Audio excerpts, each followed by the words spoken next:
اب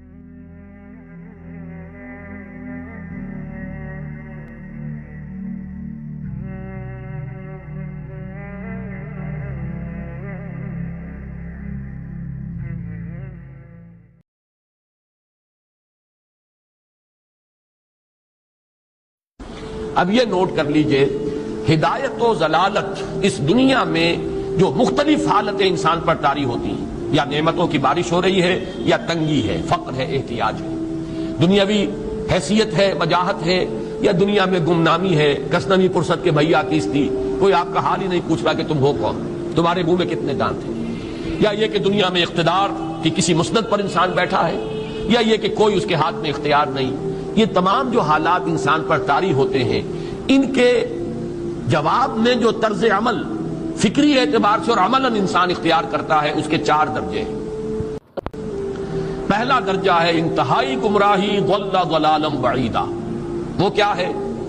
اگر عزت ہوئی، نعمتیں ملی، فلاں دیوی یا دیوتا کی نگاہ کرم ہے، اس کی کرپا سے یہ ہو گیا، اور اگر کوئی تکلیف آ گئی، مصیبت آ گئی، معلوم ہوتا ہے کہ فلاں دیوی یا دیوتا ہم سے ناراض ہو گیا، یہ کالی دیوی کی طرف سے کوئی مصیبت آ گئی ہے، یا یہ کہ یہ لکشمی دیوی کی نگاہ کرم ہے کہ ہمیں دولت مل گئی ہے۔ یہ تو ہے شرک۔ شرک ہونے کے اعتبار سے یہ ہے ضل ضلالا بعیدا، انتہائی پستی۔ اس پستی سے اوپر آئیں گے تو توحید کی پہلی منزل ہے۔ عزت دی اللہ نے دی، اگر کوئی تنگی آ گئی، فقر، تکلیف، کوئی ذلت، رسوائی، یہ بھی اللہ کی طرف سے۔ ایک اعتبار سے تو انسان ہدایت پر آ گیا، بڑی گہرائی تھی اس گندگی کی اور اس خباثت کی جو شرک جس کا نام ہے، اس سے انسان نکل آیا، نجاست سے۔ توحید تو ہے، لیکن ابھی اس میں اس کی گمراہی کا ایک ایلیمنٹ شامل ہے، اور یہ گمراہی سے جب تک آگے نہیں آئے گا، اوپر نہیں ابھرے گا، اس کا طرز عمل کیا ہوگا کہ ذرا کچھ مل گیا، عزت مل گئی، پھولے نہیں سما رہے، اب زمین پر قدم نہیں ٹک رہے، گردن اکڑ رہی، کہیں محرومی ہو گئی، کوئی تکلیف آ گئی، کوئی مشقت، فقر آ گیا، اب بجھ کر رہ گئے۔ ان دونوں کیفیات میں انسان کا پینڈولم جو ہے وہ ایکسٹریم کو جائے گا۔ یہ کب ہوگا؟ جبکہ انسان یہ سمجھتا ہے کہ اس دنیا میں جو دولت مل گئی یا عزت مل گئی تو یہ گویا کہ بڑی کوئی قابل فخر شے ہے، اور اگر یہاں پر کوئی تکلیف آ گئی، کوئی مصیبت آ گئی، فقر و فاقہ آ گیا تو یہ گویا کہ بہت ہی اہانت آمیز شے ہے۔ اگر یہ انسان سمجھے گا تو طرز عمل وہ نکلے گا نتیجے کے طور پر جو میں بیان کر چکا ہوں، یہ گمراہی ہے۔ اس گمراہی سے نکلیں گے تو آپ کس مقام پر آئے؟ دوسری منزل ہدایت کی کیا ہے؟ نہ یہ عزت ہے نہ یہ ذلت ہے، دونوں حیثیتیں برابر ہیں کہ یہ امتحان ہے۔ اسی لیے ان دونوں آیتوں میں ایک لفظ قدر مشترک ہے، اذا مبتلاہ، فاما الانسان اذا مبتلاہ ربہ فاکرمہ ونعمہ۔ یہ بھی ایک ابتلا ہے، آزما رہا ہے اللہ، کبھی وہ دے کر آزماتا ہے، کبھی چھین کر آزماتا ہے، کبھی فقر و فاقہ سے آزماتا ہے، کبھی وہ کثرت دولت اور کثرت مال سے آزماتا ہے، کبھی وہ صحت دے کر آزماتا ہے کہ یہ قوت اور توانائی اور صحت جو میں نے دی ہے یہ اس میں کیا کرتا ہے، کبھی وہ مرض کے ذریعے سے آزماتا ہے کہ صبر کرتا ہے کہ نہیں کرتا۔ ہمارے لیے شکوہ اور شکایت تو اس کی زبان پر نہیں آ جاتی، نالا اور شیون تو نہیں آ جاتا، تکلیف جھیلتا ہے کہ نہیں جھیلتا، اس میں تحمل ہے کہ نہیں ہے، تو صبر کرتا ہے یا شکر کرتا ہے۔ یہ دونوں کیفیات در حقیقت اس اعتبار سے مساوی ہے، یہ بھی امتحان، یہ بھی امتحان۔ یہ حقیقت جب سامنے ہوگی، اب وہ پینڈولم جو ہے وہ بہت کم ہو جائے گا، یعنی انسان میں طبعی طور پر تو ایک اثر ہوتا ہے غیر اختیاری، کسی چیونٹی نے کاٹا آپ کے پاؤں پر، آپ اپنا پاؤں ہٹا لیں گے، اس میں کوئی ارادہ نہیں، یہ ریفلیکس ایکشن ہے، غیر اختیاری فعل ہے۔ اس حد تک تو انسان ضرور متاثر ہوتا ہے، اس سے تو کوئی انسان جو ہے وہ بلندتر نہیں ہو سکتا۔ حضرت ابراہیم رضی اللہ تعالیٰ عنہ، حضور کے وہ نومولود فرزند، انتقال جب ہو رہا تھا، آپ کی آنکھوں میں آنسو آ گئے۔ اب یہ طبعی اثر ہے، ایک فعل ہے، انفعالی کیفیت ہے جو بالکل طبعی ہے، لیکن یہ نہیں کہ اس کی وجہ سے انسان کی زبان پر کوئی شکوہ آ جائے، کوئی شکایت آ جائے، یہ نہیں ہوگا، یہ ایمان کے منافی ہے۔ اسی طریقے سے اگر کوئی خوشی ہوئی ہے تو چہرے کے اوپر ایک نکھار آ جائے گا، تبسم آ جائے گا، اس سے زائد نہیں۔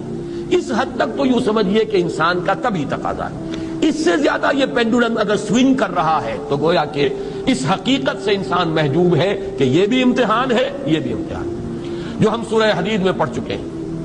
ما اصاب من مصیبت فی الارض ولا فی انفسکم الا فی کتاب من قبل ان نبراها ان ذلک علی اللہ یسیر لکی لا تعصوا علی ما فاتکم ولا تفرحوا بما آتاکم۔ اللہ تمہیں کچھ دے تو اتراؤ مت، اللہ تم سے کچھ چھین لے تو اس کے اوپر افسوس مت کرو.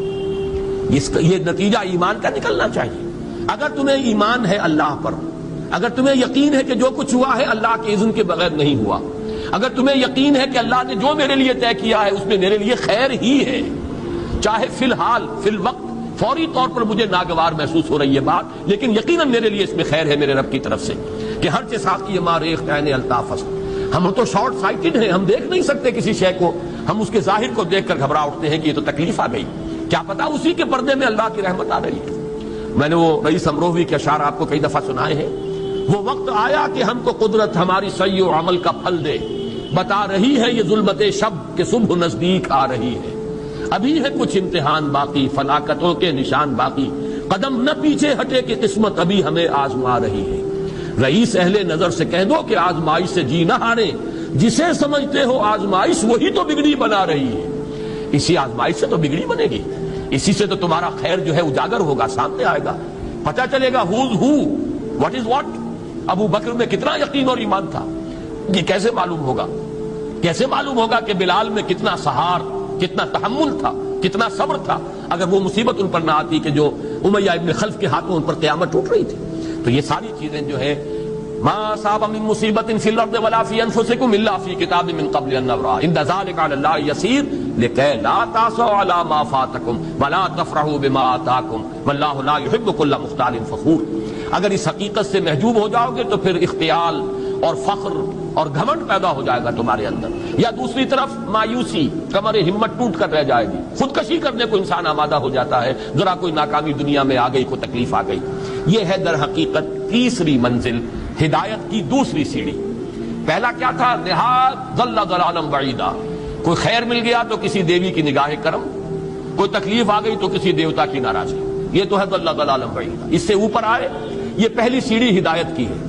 عزت ہے تو اللہ کی طرف سے، اور اگر کوئی ذلت ہے، تنگی ہے تو اللہ کی طرف سے. یہ ہدایت کا آغاز ہو گیا، یہ توحید کی بنیادی منزل ہے. اس سے اگلی منزل، یہاں کی ذلت ذلت نہیں، یہاں کی عزت عزت نہیں. ذالک یوم التغابن، ہار اور جیت کے فیصلے کا دن تو قیامت کا دن ہے.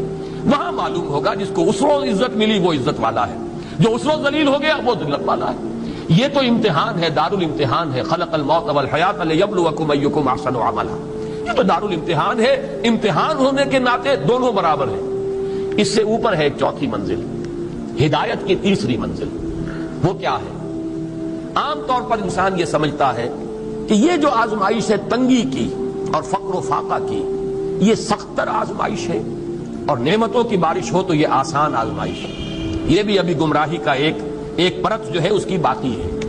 ابھی ہدایت کا جو کامل جو ہوگا انکشاف وہ کب ہوگا؟ جب انسان اس حقیقت کو جان لے کہ جہاں وسعت ہو، جہاں کثرت ہو، وہ زیادہ بڑا امتحان ہے، سخت امتحان ہے، بجائے اس کے کہ اگر قلت ہے، کمی ہے، یہ کم تر امتحان ہے، یہ کم بھاری امتحان ہے. کیوں کہ اگر آپ کے پاس کثرت ہے آپ کے اندر غفلت پیدا ہو جائے. کثرت کا لازمی نتیجہ غفلت ہے. نہ کوئی غم کرو نہ خوف، خوشیاں مناؤ جنت کی جس کا تم سے وعدہ کیا گیا تھا. اللہ کی ربوبیت پر اطمینان جب انسان کو ہو جاتا، میرا رب اللہ ہے، ربی اللہ، انسان کے لیے نہ کوئی کھٹکا، نہ کوئی خطرہ، نہ کوئی خوف، نہ کوئی حزن. جو کچھ ہو رہا ہے کس کے اذن سے ہو رہا ہے؟ اللہ کے اذن سے. اللہ کے اذن کے بغیر پتہ تک نہیں ہلتا. یہ کوئی اندھا بہرا مادہ نہیں ہے جس سے مجھے کوئی خوف ہو. اندھا بھینسا چلا رہا ہو اس سے تو ڈرنے کا ہر انسان کو ڈرنا چاہیے، نہ معلوم کس کو ٹکر مار دے. لیکن نہیں، اس کائنات کو چلانے والا ایک سمیع و بصیر خدا ہے. وہ جو میرا دوست ہے، میرا ولی ہے. اللہ ولی الذین آمنوا یخرجہم من الظلمات الی النور. اللہ اہل ایمان کا ولی ہے، ساتھی ہے، پشت پناہ ہے، مددگار ہے، حمایتی ہے. بتائیے جسے یقین ہو جائے کہ اللہ میرا مددگار، اللہ میرا محافظ، اللہ میرا پشت پناہ، اللہ میرا حمایتی، اس کے لیے کوئی خوف ہوگا؟ اس سے کوئی ڈر ہوگا؟ میں مثال دیا کرتا ہوں ایک بہت سادہ، پنجاب کے دیہات کی. تو بڑا چودھری ہے اور کوئی غریب کسان ہے. اس غریب کسان کی کہ جانوروں کو ہر وقت اندیشہ ہوگا چوری کا، کوئی میری بھینس کھول کر نہ لے جائے، کوئی میرا بیل کھول کر نہ لے جائے. لیکن جس کے بارے میں یہ سب کو معلوم ہو کہ وہ جو بڑا چودھری ہے وہ اس کا دوست ہے، اس کی بچیا کو کوئی خوف ہوگا؟ اس کی بھینس پر کوئی ہاتھ ڈالے گا؟ اسے کوئی اندیشہ ہوگا؟ نہیں. کیوں؟ کہ وہ بڑا چودھری، بڑا اس کا یہاں کا سردار، جاگیردار، سب کو معلوم ہے وہ میرا دوست ہے، کوئی میرے خلاف اقدام نہیں کر سکتا. اس دنیا میں یہ چھوٹی سی بات اگر آپ کے دلی اطمینان اور سکون کا باعث بن سکتی ہے تو ذرا تصور کیجئے.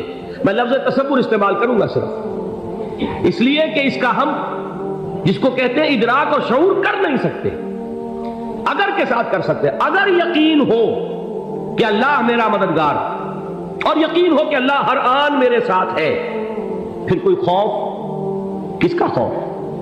کوئی شے اللہ سے بالا تر ہے؟ کوئی قوت اس سے زیادہ طاقتور ہے؟ کوئی اس کے ارادے کو بدلنے والا ہے؟ کوئی اس کی مشیت کے آڑے آنے والا ہے؟ یہی بات ہے جو حضور نے فرمائی. یہ ایمان کا حاصل ہے لب لباب، کہ دیکھو اچھی طرح اس بات کو ذہن نشین کر لو. اگر تمام انسان مل کر تمہیں کوئی نقصان پہنچانا چاہے، نہیں پہنچا سکتے مگر جو کچھ اللہ نے لکھ دیا ہو، اور تمام انسان مل کر تمہیں کوئی نفع پہنچانا چاہے، نہیں پہنچا سکتے مگر وہ شے جو اللہ نے طے کر دیا. آپ پھر میں کہوں گا ذرا تاریخ کیجئے، اسے فرض کیجئے، اسے سوچئے. اگر اس حدیث پر ہمارا دل ٹھکا ہوا ہو تو کسی سے ڈر ہوگا؟ یہ مجھے نقصان نہ پہنچا دے، یہ میری رپورٹ خراب نہ کر دے، یہ میری انکریمنٹ نہ رکوا دے، یہ میرا یہ نہ بگاڑ دے، یہ میرا یہ نقصان نہ پہنچا دے. اس کا ڈر، اس کا ڈر، اس کا خوف، اس کی خوشامد، اس کے لیے جا کر طرح طرح سے اپنی عزت نفس کو ذلیل کروانا اس کے سامنے. یہ سب کچھ کیوں کرتا ہے انسان؟ جب سمجھتا ہے کہ اس کے ہاتھ میں میرا کوئی نفع ہے، اس کے ہاتھ میں میرے لیے کوئی ضرر ہے، یہ مجھے کوئی گزن پہنچا سکتا ہے، یہ مجھے کوئی نقصان پہنچا سکتا ہے، یہ میرا کوئی کام بنا سکتا ہے، یہ میری کوئی ضرورت پوری کر سکتا ہے. اسی کا نام شرک ہے. جہاں آپ نے یہ سمجھا کہ غیر اللہ کے اندر کوئی طاقت موجود ہے، وہی شرک ہے. بتوں سے تجھ کو امیدیں، خدا سے نو امیدی، مجھے بتا تو صحیح اور کافری کیا ہے؟ شرک تو یہ ہے. جس پر بھی تمہیں یہ خیال ہے کلمہ ہے، یہ کلمہ سوم، لا حول ولا قوت الا باللہ. ذرا اس پر دل کو کبھی اگر آپ تصور کریں، پھر فرض کریں، دل ٹھک جائے اس پر، کوئی طاقت نہیں. یہی بات تھی جو شیخ عبد القادر جیلانی رحمۃ اللہ علیہ نے اپنی وصیت میں اپنے بچے سے کہی. 11ویں دینے والے ہیں، لیکن حضرت شیخ عبد القادر جیلانی کی وصیت اور تعلیمات کو کتنے لوگ ہیں جانتے ہو؟ یہ جن مقامات تک پہنچے ہیں وہ کس چیز کی بدولت پہنچے؟ انہوں نے جو پیغام دیا وہ کیا تھا؟ اے میرے بچے، جس طریقے سے قرآن مجید میں حضرت لقمان کی نصیحتیں جو ہے نقل کر دی گئی ہیں، میں یہ عرض کروں گا بالفرض اگر قرآن حضرت عبد القادر جیلانی کے بعد نازل ہوا ہوتا تو شیخ عبد القادر کی یہ نصیحتیں بھی قرآن میں درج ہوتی. اتنی اونچی نصیحتیں ہیں. اے میرے بچے، اس حقیقت کو ذہن نشین کر لے، لا فاعل فی الحقیقت ولا مؤثر الا اللہ. اس کائنات میں نہ کوئی فاعل حقیقی ہے نہ مؤثر حقیقی ہے سوائے اللہ. کسی شے میں کوئی تاثیر نہیں اگر اللہ نہ چاہے. آگ جلا نہیں سکتی اگر اللہ نہ چاہے، پانی ڈبو نہیں سکتا اگر اللہ نہ چاہے، زہر ہلاک نہیں کر سکتا اگر اللہ نہ چاہے، کوئی چیز فائدہ نہیں پہنچا سکتی اگر اللہ نہ چاہے. تو در در پہ کیوں سر جھکاتے ہو؟ در در پر کیوں جبیں سائی کرتے ہو؟ سب کے سامنے کیوں ہاتھ پھیلاتے ہو؟ ایک اللہ سے مانگو، ایک اللہ کے سامنے زمین پر اپنی جبین رکھو. لا فاعل فی الحقیقت ولا مؤثر الا اللہ. نظر آتا ہے ہمیں کہ پانی پیاس بجھا دیتا ہے. پیاس بجھانے کی صلاحیت پانی میں نہیں ہے، اللہ کے اذن سے. کھانا بھوک مٹا دیتا ہے، بھوک مٹانے کی صلاحیت کھانے میں نہیں ہے، اذن رب میں. دیکھیے یہی یقین تھا. حضرت موسیٰ علیہ السلام کا واقعہ یاد کیجئے. سامنے سمندر آ گیا ہے، قوم دیکھتی ہے پیچھے کہ گرد و غبار کا طوفان. معلوم ہوا کہ فرعون اپنے لشکر سمیت آ گیا. لشکر جب چلتا تھا تیز رفتاری کے ساتھ تو گرد و غبار کا جو طوفان اٹھتا تھا اس کا تصور کیجیے. اور لمحہ بلمحہ وہ قریب آ رہا ہے۔ پوری قوم نے کیا کہا؟ اے موسیٰ انا لمدرکون، اے موسیٰ ہم کو پکڑے گئے۔ قرآن مجید میں تو یہاں وہ باتیں نہیں لکھی ہیں، لیکن تورات میں یہ درج ہے کہ بنی اسرائیل جھگڑنے لگے، دست و گریبان ہو گئے موسیٰ کے ساتھ۔ موسیٰ نے یہاں مروایا لا کر، اس سے تو ہم ہی بہتر تھے، وہاں کھانے کو ملتا تھا، زندگی تو تھی، بیگار ہم کر رہے تھے، موت تو نہیں تھی۔ اب جو کچھ ہوگا اس کا تصور کرو، جس طریقے سے ہمارے ٹکڑے اڑائے جائیں گے۔ تو لڑ رہے ہیں حضرت موسیٰ علیہ السلام سے، یہ تورات کی تفصیل ہے۔ قرآن میں صرف اتنا آیا ہے، پریشان ہو کر انہوں نے کہا انا لمدرکون، موسیٰ ہم کو پکڑے گئے۔ اس وقت موسیٰ کا جواب کیا ہے؟ کلا ان معی ربی سیہدین، نہیں، میرے ساتھ میرا رب ہے، وہ راستہ دے گا۔ بتائیے کہاں راستہ نظر آ رہا ہے؟ یہ ہے ایمان بالغیب۔ راستہ نظر نہ آئے تب اللہ پر یقین ایمان ہے، جیب میں پیسے ہوں اور تب دل کو اطمینان ہے، تو ایمان کس پر ہوا؟ پیسے پر، اللہ پر نہیں۔ جب وسائل و ذرائع نہ ہو اور پھر یقین ہو کہ اللہ مسبب الاسباب ہے، وہ اسباب کا پابند نہیں ہے، وہ اسباب کا محتاج نہیں ہے، اسباب اس کے محتاج ہے۔ اگر یہ یقین ہے تو اللہ پر ایمان ہے، یہ نہیں ہے تو تمہارا ایمان اسباب پر ہے، وسائل پر ہے، ذرائع پر ہے، مادیات پر ہے، اللہ پر نہیں۔ اس وقت کہاں راستہ تھا؟ کوئی راستہ تھا؟ سمندر ہے اور ادھر سے لشکر آ گیا ہے۔ کلا ان معی ربی سیہدین۔ اب دیکھیے ایمان کہہ دینا آسان ہے، ہوا معکم اینما کنتم، جہاں کہیں بھی تم ہوتے ہو اللہ تمہارے ساتھ ہوتا ہے، لیکن اس کا یقین قائم ہو جائے تو زمین و آسمان کا فرق واقع ہو جائے۔ یہی بات ہوئی حضور کے ساتھ۔ غار ہے، چھپے ہوئے ہیں محمد رسول اللہ اور آپ کے وہ یار غار ابو بکر صدیق رضی اللہ تعالی عنہ۔ اقبال نے حضرت ابو بکر کی شان میں چند اشعار کہیں صرف، لیکن واقعہ یہ ہے کہ بھاری بھاری نظموں پر اور قصیدوں پر بھاری ہے، طویل ترین نظمیں اور قصیدے ہوں ان پر بھاری ہے۔ ہمتیں